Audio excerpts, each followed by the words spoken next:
এমন আগুন যা দুনিয়ার আগুন থেকে ৭০ গুণ বেশি তীব্র হবে। মানুষ তাতে জ্বলে পুড়ে যন্ত্রণায় ছটফট করবে, কিন্তু মৃত্যু ঘটবে না। সেখানে এমন ভয়ঙ্কর ঠান্ডা থাকবে যে মানুষ বরফের মতো জমে যাবে। সেখানে খাবার হিসেবে দেওয়া হবে কাঁটাযুক্ত বিষাক্ত জাক্কুম ফল, যা খেয়ে মানুষ যন্ত্রণায় ছটফট করবে। গ্লাস দিয়ে তাদেরকে পান করানো হবে ফুটন্ত পানি, দুর্গন্ধযুক্ত রক্ত ও পুজ। হ্যাঁ বন্ধু, এটা সেই ভয়াবহ জাহান্নাম যা প্রতিটি অপরাধীকে ফেস করতে হবে। আসুন এই ভিডিওতে সেই জাহান্নামের শুরু থেকে শেষ পর্যন্ত গল্প শুনে আসি, যার প্রতিটি কথা কোরআন ও হাদিস থেকে নেওয়া, কিন্তু দৃশ্যগুলো আর্টিফিশিয়াল ইন্টেলিজেন্সের সূক্ষ্ম কল্পনা শক্তির তৈরি।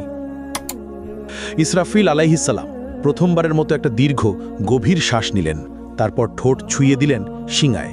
অতল গহ্বর থেকে উঠে এলো শিঙার শব্দ, ভয়াবহ হাড় কাঁপানো শব্দ।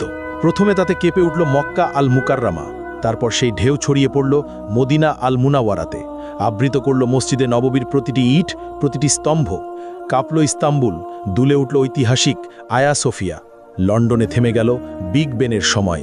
নিউ ইয়র্কের আকাশচম্বী দালানগুলো গর্জে উঠল ভয়ের কম্পনে। টোকিওতে যন্ত্রপাতি ছিন্ন ভিন্ন হয়ে পড়ল। একই মুহূর্তে গোটা পৃথিবীর প্রতিটি প্রান্তে ছড়িয়ে পড়ল সে বিকট শব্দ। আকাশের তারারা একে একে নিভে যেতে লাগল। সেই দীপ্তিমান সূর্য ডুবে গেল অদৃশ্য অন্ধকারে, আর চাঁদ ভেঙে টুকরো টুকরো হয়ে গেল আকাশের বুকে। মুহূর্তেই সমগ্র মহাবিশ্ব এক বিশাল কবরস্থানে রূপ নিল। নেমে এলো নীরব নিস্তব্ধতা। সবকিছু সম্পূর্ণ অন্ধকার, সবকিছু মৃত্যু কোলে ঢলে পড়েছে। সবকিছু আচ্ছাদিত হয়ে গেল, শুধু আল্লাহ অবশিষ্ট রইলেন। ঘোষণা আসলো, আজ কার জন্য রাজত্ব? কিন্তু কেউ উত্তর দিল না। কতক্ষণ স্থায়ী হলো এই ভয়াবহ নীরবতা? ৪০ বছর, নাকি ৪০ দিন, নাকি ৪০ ঘন্টা? কেউ জানে না, কারণ সময়ও থেমে গেছে, স্থানও বিলীন হয়ে গেছে। শুধু আল্লাহ জানেন এই অপেক্ষার দৈর্ঘ্য কত হবে। মৃতরা মিশে গেছে মাটির সঙ্গে, হাড়গুলো মিশে গেছে ধুলায়, চুলগুলো পচে গেছে, নখেরও অস্তিত্ব নেই। কিন্তু আত্মাগুলো এখনও অপেক্ষায় আছে। বারজাকের জগতে তারা অপেক্ষা করছে, কারোর জন্য কবরের শাস্তি, কারোর জন্য কবরের নেয়ামত। কিন্তু সবাই অপেক্ষায়। তারপর এলো সেই পবিত্র মুহূর্ত। দ্বিতীয় আদেশ প্রতিধ্বনিত হলো, শিঙায় আবার ফু দাও ইসরাফিল।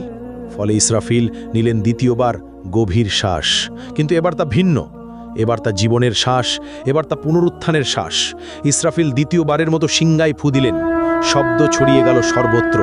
পৃথিবী ফেটে যেতে লাগলো প্রচণ্ড শব্দে। এক এক করে কবরগুলো খুলে গেল।